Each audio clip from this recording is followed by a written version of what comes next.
Welcome to today's explainer on General Dynamics. We're diving right in to take a close, analytical look at one of the absolute titans of the global aerospace and defense industry. And let me tell you, we have a truly fascinating story here, a real clash of narratives. On one hand, we're seeing record-breaking financial highs, but on the other, some pretty stark operational realities. So we're going to break down the bull thesis versus the bear thesis using the absolute latest data from August 2026. Real quick before we jump in, just a reminder that the information in this explainer is for educational and informational purposes only. It is not financial advice, investment recommendations, or an offer to buy or sell securities. All investments carry risk, and the data and analysis we're exploring today are based strictly on publicly available info as of August 26, 2026. Okay, let's get to the good stuff. Here's our roadmap for today. We'll start by looking inside the defense giant itself, then cover its record earnings and massive contracts.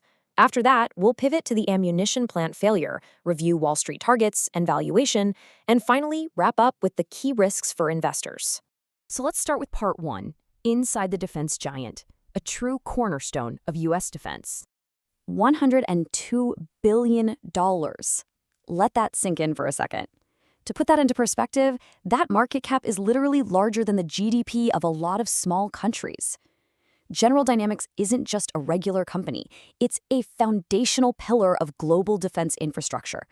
When you're dealing with a company of this sheer scale, you're looking at an organization that operates almost like a nation-state when it comes to its industrial capacity. How do they get that massive footprint? Well, they're deeply diversified across four core business segments. First, you've got Aerospace, probably best known for those luxury Gulfstream business jets. Then there's Marine Systems. They build nuclear submarines and surface ships for the U.S. Navy. Next up is Combat Systems, churning out legendary hardware like Abrams tanks, Stryker armored vehicles, and artillery. And finally, Technologies, which handles mission-critical IT services and C5SIR systems. This four-pillar structure is absolutely crucial because theoretically it protects them. If one segment hits a speed bump, the others can pick up the slack. Keep that diversification in mind as we move forward. Moving on to part two, record earnings and massive contracts. This is the bull case. On July 29, 2026, the company dropped their second quarter financials, reporting a massive $14.1 billion in revenue. That's a rock-solid 8.1% growth year over year. And what's really vital to note here is that every single one of those four business segments we just talked about, they all saw growth. The Aerospace division actually led the charge, thanks to higher Gulfstream deliveries. Now, it gets really interesting when you look at how that revenue actually translated into profit. Earnings per share came in at $4.24.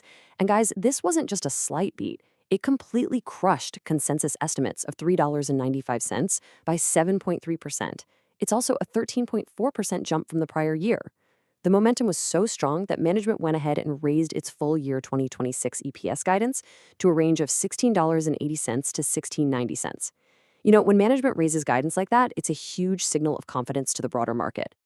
But here is the most staggering metric of the entire report. Seriously, get ready for this.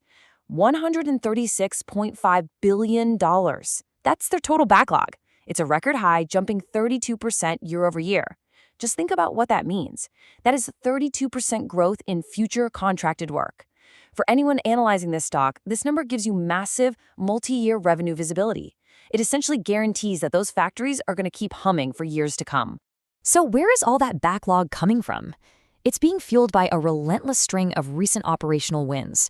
Just in August 2026 alone, they locked down a $54.3 million Army contract for Stryker sustainment, plus a $30.4 million task order for ground resiliency. But the real heavy hitter? The Pentagon's approval to build 9 Virginia-class submarines. And honestly, arguably the most impressive feat on this list is that their Bath Iron Works delivered a DDG-51 destroyer nearly 3 months ahead of schedule. Delivering a naval destroyer early? That is incredibly rare in shipbuilding, and it proves their Marine Systems segment is just firing on all cylinders. In fact, they're expecting that segment alone to pull in about $18 billion in revenue for 2026. So looking at record revenues, raised guidance, early destroyer deliveries, it all paints a picture of unstoppable momentum, right? Well, is it all good news? That brings us to part 3, the ammunition plant failure. Let's look at the bear case.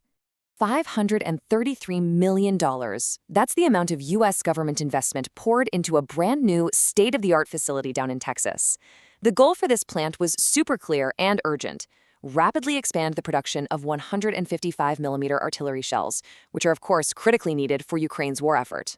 With over $500 million in government funding, expectations were sky high. However, according to a July 2026 report from the Department of Defense Office of Inspector General, alongside a major investigation by ProPublica, the reality is jarring.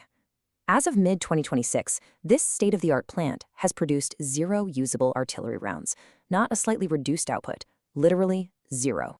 This failure triggered a pretty severe cascading operational fallout. The whole operation was plagued by equipment breakdowns, which led to 8 separate delays for the full production launch. By March 2026, they hadn't managed to manufacture a single usable component. The consequence of all this? General Dynamics had to terminate its partnership with a Turkish defense contractor, and now they're being forced to invest $200 million of their own capital just to overhaul the facility. On top of that, the U.S. Army actually plans to recoup some of its costs through discounts on future orders. Make no mistake, this is a very public, very expensive black mark on their operational record. All right, let's zoom back out for part 4, Wall Street targets and valuation. The consensus. Here's the crucial takeaway. Despite those plant failures in Texas, Wall Street is still broadly bullish. According to analysts polled by S&P Global, the consensus rating remains a solid buy. If you look at recent ratings from August 2026, Jefferies, Wells Fargo, and JP Morgan all reiterated their buy ratings with targets well into the 400s. Even the slightly more conservative neutral ratings from Citigroup and UBS are hovering right near or above the $400 mark. Average it all out, and the consensus price target sits at $420.02. This definitely paints an optimistic picture for investors. As of August 26, 2026, the current trading price was $376.58. When you stack that up against the average target of $420, we're looking at an implied upside of about 11.5%. And hey, if you look at the highest target of $465 from Jefferies, the ceiling looks even higher. It's also worth pointing out the stock's defensive characteristics. It's carrying a PE ratio of about 23 and a very low beta of 0.33, which basically means it's significantly less volatile than the broader market. Finally, we've arrived at part 5, key risks for investors, the final analysis. Let's quickly run through the 4 critical risks you really need to understand here. First, manufacturing execution. The Mesquite plant is a glaring reminder that throwing massive government funding at a problem doesn't guarantee operational success. Manufacturing heavy munitions is incredibly difficult. Second is valuation divergence. While those average price targets look fantastic, certain discounted cash flow or DCF analyses suggest the stock might actually be a bit overvalued right now. Third up is political risk. An astounding 82% of General Dynamics revenue comes directly from the U.S. government. That means their defense spending is inherently tied to the roller coaster of political budget negotiations in Washington. And fourth, good old market psychology, specifically buy the rumor, sell the news. Remember that incredible Q2 earnings beat we just talked about? Well, despite those record numbers, the stock actually dropped about 3% immediately after the release, which suggests the market had already priced in all that good news. So, bringing it all together, we're looking at a perfectly balanced scale. On one hand, you have undeniable financial strength, a dominant Q2, an earnings per share beat, raised guidance, and a historic $136.5 billion backlog that seemingly secures their future for years. On the other hand, you have severe execution failures costing the company hundreds of millions out of pocket, alongside very real valuation concerns and a deep reliance on a single politically driven customer. Which leaves us with this final, provocative thought. As you survey the landscape of modern defense contracting, you really have to ask yourself, is a $136.5 billion backlog an absolute guarantee of future dominance? Or does the complete failure to launch the Mesquite ammunition plant expose a fatal flaw in the realities of manufacturing execution? The numbers tell one story, but the factory floor tells another. Thanks so much for joining me for this explainer, and as always, keep questioning the data.